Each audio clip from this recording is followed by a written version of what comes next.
Page 3 now, Ben Carson and his descent in the polls. Now, Dr. Ben Carson is brilliant. There's no doubt about that. However, Carson's sudden drop in the polls could be the result of a few inaccurate statements like this. I'm particularly impressed with Thomas Jefferson, who seemed to have very deep insight into the way that people would react, and tried to craft our Constitution in a way that it would control people's natural tendencies and control the natural growth of the government. But he said that a time would come when the people would become, less vigilant. And as a result of that, the government would grow, would infiltrate, and would begin to dominate. But just before we turned to some other form of government, he said the people would awaken and recognize what was going on and rise up and retake control. I'm very hopeful that that's what's about to happen. Of course, it was James Madison who is credited with crafting much of the Constitution. During its conception in 1787, Thomas Jefferson was in France as U.S. ambassador. Now, Carson, in his book, correctly states all of this, so it's not that big of a deal, except that these mistakes might be affecting his polling numbers. However, none of this is affecting the Carson plan to overhaul the U.S. tax code. His plan is a flat tax. But how does Carson's vision compare with the other top candidates' tax plans? Joining me now from Washington, D.C., president of the Market Institute, Charlie Sauer. Charlie, let's start with Jeb Bush. Am I reading his plan correctly, that the highest tax bracket in a Jeb Bush tax overhaul would be $85K? The highest tax bracket in his case would be 28%. You're reading it right at $85K. Can we actually start at Carson, though, real quick and just roll it back? He has a flat tax, which is a good thing. But when Carson talks about it, he talks about it as a tithing tax. And that isn't what we want. I think that that does a disservice to tithing and benefits taxation. Carson is a very smart individual, but when he talked about his plan as a tithing tax, he was dramatically incorrect. Bush's tax is there. He's got a 10% rate, a 25% rate, and a 28% rate. The top rate starts at $85,500. And, you compare that to Marco Rubio, who has a 15% rate, a 25% rate, and a 35% rate.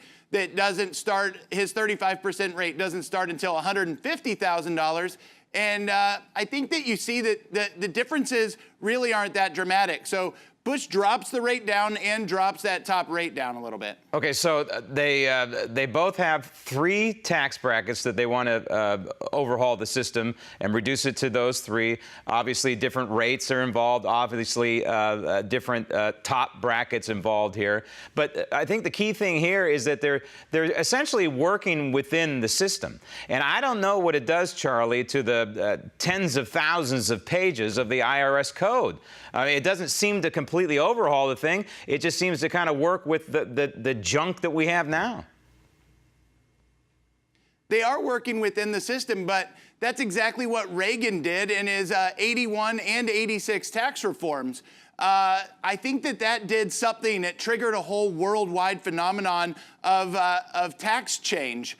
We have Reaganism 2.0 that's currently moving around the world. On the other hand, what Bush does in his tax code is also remove the state and local tax deductions. This is a really huge difference and stops the liberal states from taking away from the conservative low tax states. Yeah. And that's an income transfer that not too many people talk about and no other tax plan does. What he also does, which I find really interesting, and all of the other plans leave in, is he limits deductions to 2% of your gross income, which has the effect of eliminating the mortgage interest deduction, which is another one where the liberal high tax states take money from the conservative low tax states and keep it for their constituents. Okay, real quick on Rubio, I think any tax rate at 35% is way too high for any American. I don't care about their tax bracket, but I want to move on to Donald Trump. 4 brackets from my count, including a zero tax bracket. I think that's a huge mistake. I've said this before, I'll say it again. I think all Americans need to have skin in the game. What do you say?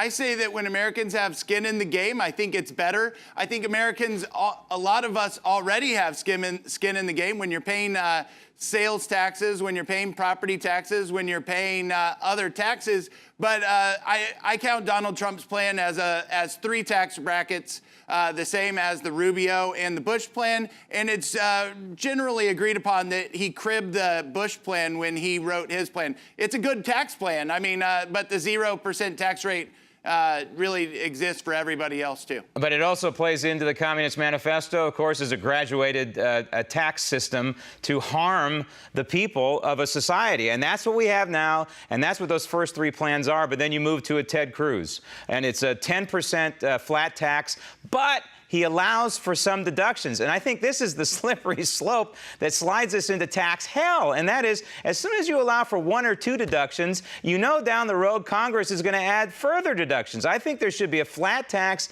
0 deductions if you're going to go flat tax. Well, if you're talking about the deductions, here's where we can talk about the mortgage interest deduction.